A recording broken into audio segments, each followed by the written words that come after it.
Hello everyone, welcome to everything in one platter. আজকের নতুন recipe makhana ক্ষীর। এই রেসিপিটা কিন্তু আমি প্রথম বানিয়েছি, কিন্তু এখন আফসোস হয় যে কেন আগে বানালাম না। যে কোনো ক্ষীরকে ইজিলি হার মানিয়ে দেবে।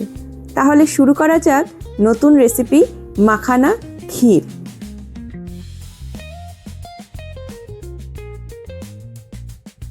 প্রথমে আমরা গ্যাস অন করে একটা প্যান বসিয়ে নেব। একটু গরম হলেই দিয়ে দেব 1 টেবিল স্পুন ঘি। ঘিটা আরেকটু গরম হয়ে গেলেই দিয়ে দেব 5-6টা কাজু আর 5-6টা আমন্ড। এইগুলো শুধু হালকাভাবে রোস্ট করে নেব লাস্টে ক্ষীরের উপরে গার্নিশ করার জন্য। এরপরে আমরা নেব 50 গ্রাম বা 2 কাপ মতো মাখানা। ভালো করে ঘিয়ের সাথে আমরা রোস্ট করে নেব।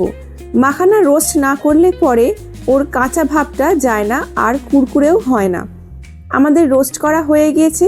এবারে একটা গ্রাইন্ডার জারের মধ্যে যতটা পরিমাণ মাখানা নিয়েছিলাম তার হাফ গ্রাইন্ড করতে নেব। সাথে দিয়ে দেব কিছু ক্যাশিউ আর আমন্ড। ভালো করে গ্রাইন্ডারে আমাদের ফাইন পাউডার বানিয়ে নিতে হবে। আমাদের এখানে একদম ফাইনভাবে সব কিছু পাউডারে পরিণত হয়ে গেছে।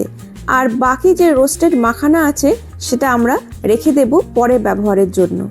এবারে একই প্যানে আমরা নিয়ে নেব 1 লিটার ফুল ফ্যাট মিল্ক।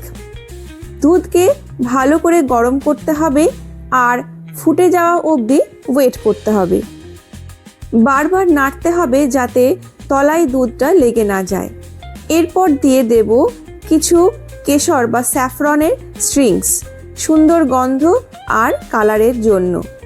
আর একটু নেড়েই দিয়ে দেব আমরা 2 টিস্পুন কার্ডামাম পাউডার বা কিছু এলাচকে আমরা ক্রাশ করেও এখানে দিতে পারি। সব কিছুকে আমাদের খুব ভালোভাবে মিশিয়ে নিতে হবে। আর বলি, এখানে স্যাফরন কিন্তু অপশনাল, না দিলেও চলবে। এবারে যখন দুধটা ফুটে গেছে তখন গ্যাসটাকে লো করে দিয়ে দেব গুঁড়ো করে রাখা মাখানা পাউডার। মাখানা পাউডার কিন্তু সঙ্গে সঙ্গে আমাদের দুধের সাথে মিশিয়ে দিতে হবে, না হলে লাম্পস বা দলা পাকিয়ে যেতে পারে। তাই খুব তাড়াতাড়ি আমাদের দুধের সাথে মাখানা পাউডারকে মিশিয়ে নিতে হবে। সাথে দিয়ে দেব কিছু চপড করে রাখা ড্রাই ফ্রুটস, এটাও কিন্তু অপশনাল, বা নিজেদের ইচ্ছে মতো ড্রাই ফ্রুটস দেওয়া যেতে পারে। আর দেব হাফ কাপ চিনি। চিনির জায়গায় আপনারা চাইলে কনডেন্স মিল্কও ব্যবহার করতে পারেন।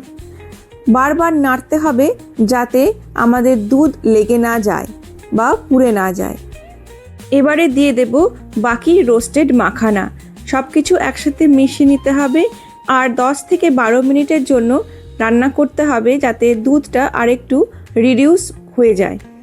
আমাদের দুধ কিন্তু অনেকটাই রিডিউস হয়ে গেছে, কমে গেছে। মাখানা ক্ষীর আমাদের প্রায় তৈরি হয়ে গেছে। প্রথমে ক্ষীরের কনসিস্টেন্সিটা কিন্তু একটু পাতলাই রাখতে হবে, কারণ ঠান্ডা হয়ে গেলে অনেকটাই ঘন হয়ে যাবে মাখানা পাউডারের জন্য। মাখানা ক্ষীর গরম বা চিল্ড করেও খাওয়া যায়। কেমন হয়েছে আজকের রেসিপি অবশ্যই জানাবেন। Thank you.